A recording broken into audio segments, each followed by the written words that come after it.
Hi! ఇది హైదరాబాద్ వనస్థలిపురం దగ్గరలో ఉన్న ఏవీఆర్ క్రికెట్ గ్రౌండ్. సో, ఈ క్రికెట్ గ్రౌండ్‌లో ఇవాళ పర్టిక్యులర్‌గా ఐఎస్‌పీఎల్ టెన్నిస్ బాల్ క్రికెట్ 10 ఓవర్స్‌ది సెకండ్ సీజన్ కోసం సెలక్షన్స్ నడుస్తున్నాయి. సో, ఈ సెలక్షన్స్ సందర్భంగా యాస్ ఎ కమెంటేటర్‌గా నన్ను వాళ్ళు పిలిచారు. సో, ఇక్కడికి గ్రౌండ్‌కి వచ్చా నేను. సో, ఈ గ్రౌండ్‌లో ఇక్కడ సెలక్షన్స్ ఇవాళ 74 ప్లేయర్స్ ఇక్కడ సెలక్షన్స్‌లో వాళ్ళ యొక్క పార్టిసిపేషన్ చేస్తారు. మెయిన్‌గా చెప్పాలంటే ఈ 74 ప్లేయర్స్‌లో ఆల్ రౌండర్స్ కొంతమంది ఉంటారు. బౌలర్స్ కొంతమంది ఉంటారు. At the same time batsmen ఉంటారు కొంతమంది. సో, వీళ్ళందరి సెలక్షన్స్ అనేవి ఇక్కడ చేయడం జరుగుతుంది. దానికోసం కామెంటరీ చెప్పడానికి నేను వచ్చాను. సో, గ్రౌండ్ చాలా బ్యూటిఫుల్‌గా ఉన్నది. సింపుల్ అండ్ స్వీట్‌గా. సో, మార్నింగే వచ్చా కాబట్టి మార్నింగ్ కొంచెం ప్రాక్టీస్ సెషన్స్ కూడా ఇక్కడ నెట్స్‌లో ప్రాక్టీస్ కూడా చేస్తున్నారు కొంతమంది ప్లేయర్స్. సో, క్రికెట్ గ్రౌండ్ ఆ గ్రీనరీ చాలా బ్యూటిఫుల్‌గా ఉంటుంది.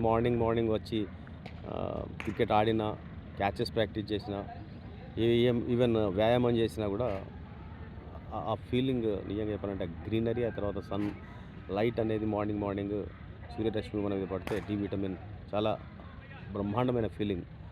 సో, హెవెన్లీ ఫీలింగ్ అంటాం కదా! అది క్రికెట్ గ్రౌండ్‌లో కనిపిస్తుంది. అందులో సందేహం లేదు. సో, ఈ సెలక్షన్స్ కోసం ఇవాళ, రేపు అంటే నవంబర్ 16థ్ అండ్ నవంబర్ 17థ్ ఈ 2 డేస్ ఇక్కడ సెలక్షన్స్ జరుగుతాయి. ఆహ్, ఈ సెలక్షన్స్‌లో ఎట్లా అంటే యాక్చువల్‌గా 2 ఓవర్స్ ఉంటాయి. ప్రతి బ్యాట్స్‌మెన్ 2 ఓవర్స్ ఆడాలి. ఈ 2 ఓవర్స్‌లో గనుక బ్యాట్స్‌మెన్ ఒకవేళ 25 రన్స్ ఆహ్, టార్గెట్ ఇచ్చారు. అంటే 5 బాల్స్‌లో 25 రన్స్ చేశారనుకోండి, అక్కడికి ఆపేస్తారు. తర్వాత నెక్స్ట్ బ్యాట్స్‌మెన్ వస్తాడు. తర్వాత బౌలర్ మాత్రం 2 ఓవర్స్ మాత్రం బౌలింగ్ చేయాలి. సో, ఇది వాళ్ళ యొక్క రూల్స్ అండ్ రెగ్యులేషన్స్‌లో సెలక్షన్స్‌లో వాళ్ళు తీసుకున్న నిర్ణయం. సో, ఈ రకంగా సెలక్షన్స్ నడుస్తాయి. సో, ఇందులో మెయిన్‌గా చెప్పాలంటే టెన్నిస్ బాల్ తెలుసు కదా మనకు. 56-60 గ్రామ్స్ మాత్రమే ఉంటుంది. Light weight. హార్డ్ టెన్నిస్ అయితే 120 గ్రామ్స్ ఉంటుంది. 120, 130 గ్రామ్స్ ఉంటుంది. కొంచెం వెయిట్ ఉంటది. బట్ టెన్నిస్ బాల్ తోటి గ్రిప్ ఉండదు. నున్నగా ఉంటది బాలు. సో, బౌలర్‌కు గ్రిప్ చేసి అటు బాల్‌ని టర్న్ చేయాలన్నా, స్వింగ్ చేయాలన్నా చాలా కష్టమవుతది. బట్ ఒకటి 10 ఓవర్స్ మ్యాచ్‌లో 2 ఓవర్స్ మాత్రం వన్ సైడ్ టేప్ చేసి కూడా బౌలింగ్ చేసే అవకాశం కూడా ఉన్నది. అంటే కొంచెం స్వింగ్ చేయడానికి, బౌలర్‌కు గ్రిప్ చేయడానికి అవకాశం ఉంటుంది. సో, ఇవి రూల్స్ అండ్ రెగ్యులేషన్స్. ఎనీవే మొత్తానికి క్రికెట్‌లో ఎన్నో ఇన్నోవేషన్స్ వస్తున్నాయి. మనకు తెలుసు test cricket, one day cricket, red ball cricket, తర్వాత pink ball cricket, white ball cricket, ఆ తర్వాత ఇప్పుడు టెన్నిస్ బాల్. ఎందుకంటే ఎంత గ్రేట్ ప్లేయర్ అయినా కూడా టెన్నిస్ బాల్ క్రికెట్ తోటే, గల్లీ క్రికెట్ తోటే పైకి వచ్చిన సందర్భాలు మనం చాలా సందర్భాల్లో చూస్తూ ఉంటాం. సో, టెన్నిస్ బాల్ క్రికెట్ మనం చాలా తక్కువ అంచనా వేస్తూ ఉంటాం. But it is very tough. ఎందుకంటే టెన్నిస్ బాల్ ఆఫ్‌కోర్స్ మనకు తెలుసు ఒక సిమెంట్ పిచ్ పైన, ఒక ఫ్లాట్ పిచ్ పైన దాన్ని జడ్జ్ చేయడం చాలా easy.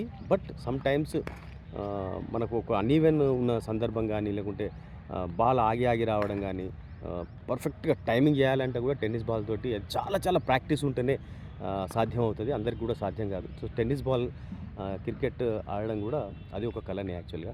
So, tennis ball cricket తోటే అందరూ పైకి వస్తారు కాబట్టి టెన్నిస్ బాల్ క్రికెట్ కూడా ఒక మంచి ఎంటర్‌టైన్‌మెంట్ క్రికెట్‌గా భావిస్తూ దాన్ని కూడా ఇంట్రొడ్యూస్ చేశారు.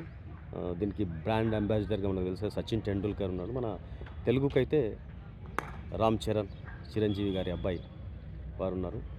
సో, ఎనీవే మొత్తానికైతే ఇంటర్నేషనల్ క్రికెట్ మ్యాచెస్ ఎన్ని కామెంటరీ చేసినా టీ20, ఐపీఎల్, తర్వాత test cricket, one day cricket commentary చేసినా కూడా ఇదొక different experience for me. So, anyway మొత్తానికి వాళ్ళైతే నన్ను ప్రివిలేజ్డ్‌గా భావిస్తున్నా వాళ్ళని పిలవడం. సో, మార్నింగ్ ఇక్కడ వచ్చి ఈ ఐఎస్‌పీఎల్ క్రికెట్ కామెంటరీ చేయడం అనేది really feeling very happy.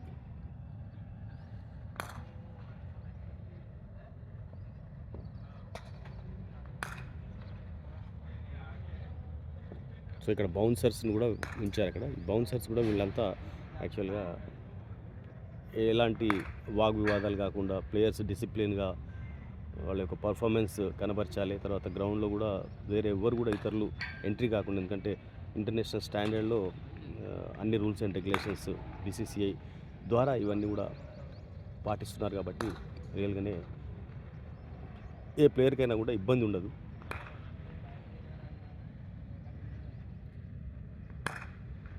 Thank you very much.